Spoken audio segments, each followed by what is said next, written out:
Hi, my name is James Ractliffe. This is assignment 8 and my student number is 743-77951. For this assignment I was asked to think of a question from my assignment 7 I did previously to this, a question I wanted to research in greater depth. My question is, was the Vietnam War the first war that allowed female photojournalists onto the front line? My reason for this was, whilst studying my last assignment, I came across a Vietnam War photographer, Catherine Leroy, who was a very small, petite French lady who went to the front lines with the troops to record the action. I was very surprised this was allowed to happen, so I wanted to know if she was the only one in Vietnam or whether in previous wars this was actually allowed to happen as well. This is Catherine Leroy, 1944 to 2006. She was the first ever journalist to participate in a combat parachute jump. She used to take beer along with her for the troops, which made her very welcoming. She was wounded by a blast and claimed later that her camera saved her life, taking most of the shrapnel.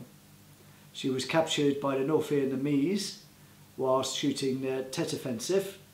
She was the first photographer to gain images of the enemy behind their own lines. She was the first female to win the Robert Capa Gold Medal for her reporting work in Lebanon in 1976.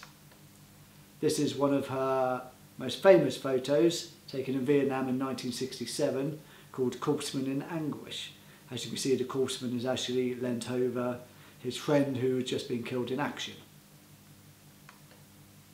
Having already studied Leroy, I decided I would go on to see if there was any other female photographers in Vietnam in the front lines. I came across Dickie Chappell, 1918 to 1965. She actually reported on World War II before this. She learned to parachute as well, so she could go out on patrol with the troops. She was a war correspondent for National Geographic magazine. She was unfortunately killed in Vietnam in 1965 whilst on patrol with the Marines.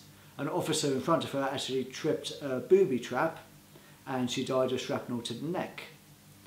She was the first female war correspondent to be killed in Vietnam and the first American female reporter to be killed in action. Her body was repatriated with an honour guard and she was given a full Marine burial. This is a photograph Chappell took in Vietnam War of an American wounded soldier. The next lady I came across was Francoise de Mulder, 1947 to 2008.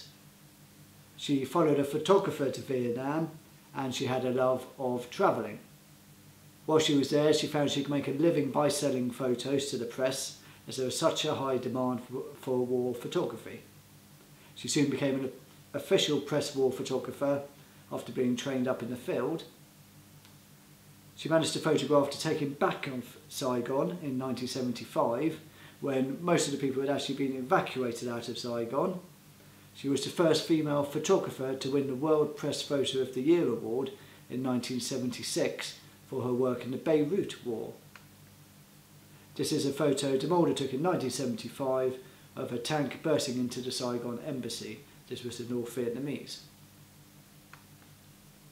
To further research my question, I needed to see if there had been any other war photographers in the front lines prior to the Vietnam War, so I started to investigate World War II.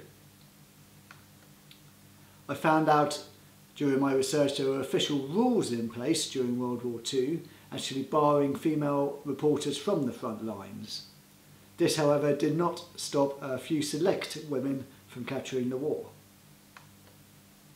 Margaret Bork-White in 1904 to 1971. She was actually in the Soviet Union in 1941 when Germany broke its alliance with the Soviets and she proceeded to capture the gunfire. Life magazine made special arrangements with the Pentagon for her to photograph the US Air Force in England. Whilst travelling to photograph in Africa, the ship she was on actually got torpedoed and she had to be saved on a lifeboat.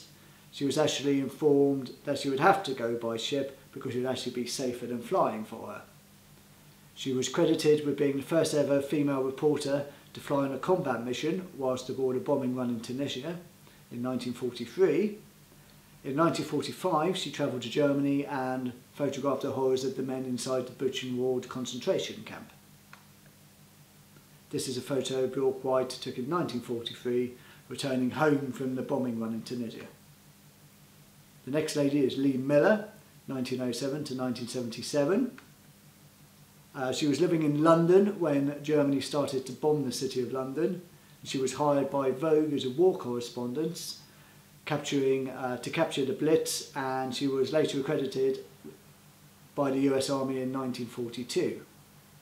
In 1944, she travelled to Paris to capture the liberation of the city. In August of 1944, she travelled to Saint-Malo thinking it was liberated, only to find out it hadn't been liberated, and managed to capture all the gunfire from her hotel room, and here she managed to get the first ever photo of napalm being used. In 1945, she travelled to Germany and photographed the horrors of the men inside the Buchenwald concentration camp. Also in 1945, having discovered Hitler's apartment in Berlin, she proceeded in taking a bath in his tub. This was thought to be Miller's way of giving Hitler a two-fingered salute. This is a photo Miller took in 1945 of napalm being used in Saint-Malo. Here is Dickie Chapel again. In World War II, she was very well known for defying authority and therefore earning the respect in the military.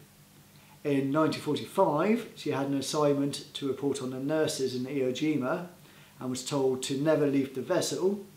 She made her own way to the beach to photograph the action and didn't even realise there were bullets flying over her head. At the time, she thought there was just loads of wasps buzzing around her. She went on to cover the Battle of Okinawa in 1945 and then other conflicts before Vietnam, such as the Algerian War and the Cuban Revolution. Whilst covering the Hungarian War in 1958, she was arrested by Russia and spent 7 weeks inside prison, accused of being a spy.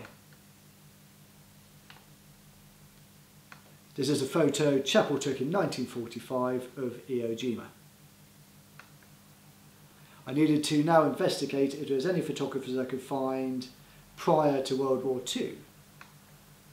I found a lady called Gerda Taro, 1910 to 1937. At the early age of 23, Taro was actually arrested in Germany for opposing the National Socialist German Workers' Party, the Nazi Party, for handing out propaganda. She moved to Barcelona in 1936 when the Spanish Civil War began and to report on the action. Taro, along with Friedman, who she was with at the time, would both use a made-up name of Robert Capa, an American photographer, to sell their work because of political tension in Europe, and they thought it would actually sell better in the United States. In 1937, Taro would travel to Valencia by herself to report on the bombings, and later in the same year to cover the Battle of Brunet near Madrid. While she was capturing the Republican retreat, Taro was killed when a Republican tank accidentally crashed into a car that she was in. Gerda Taro is regarded by most as being the first female photojournalist to have been killed on the front line. Here is a photo Taro took at the Battle of Brunet in 1937. During my research for this question, I came across a very interesting article which was printed in the New York Times. The article was titled "The Women Who Covered Vietnam" by Elizabeth Becker. In this she wrote, "The American military wasn't happy to see us at first and tried to revive World War II rules, barring female reporters from the front lines, relegated them to the rear with the military nurses." She then goes on to say, "One circumstance to write in our advantage was the United States' refusal to officially declare war in Vietnam. This meant we had easier access into the battlefield and no American censorship. With local press credentials, we were able to report throughout the war in Vietnam, Cambodia and Laos." So in conclusion to this, I found it very difficult to answer the question I set myself. The female photographers in Vietnam weren't exactly allowed to go to the front lines, or that they could not be allowed to go to the front lines because of political reasons. I would certainly, however, go on to say that the troops certainly welcomed them, and, for example, especially Dickie Chapel receiving a military honour guard and a full Marine burial. The women were actually seen of great importance by the officials. There were official rules barring female reporters from the front lines during World War II, so the women weren't allowed to photograph the fighting. As you will see from my research, this simply did not stop the determined photographers from going, even if they were ordered not to. The women I've researched have all been very determined, courageous and sometimes even cheeky to get the photographs they wanted to show the public back home. My hat certainly goes off to each and every one of them, and I'm sure where there's a war story to be told, a female photographer will not be far behind them. My research for this project has been mostly secondary due to COVID-19, not being able to travel anywhere and museums being closed.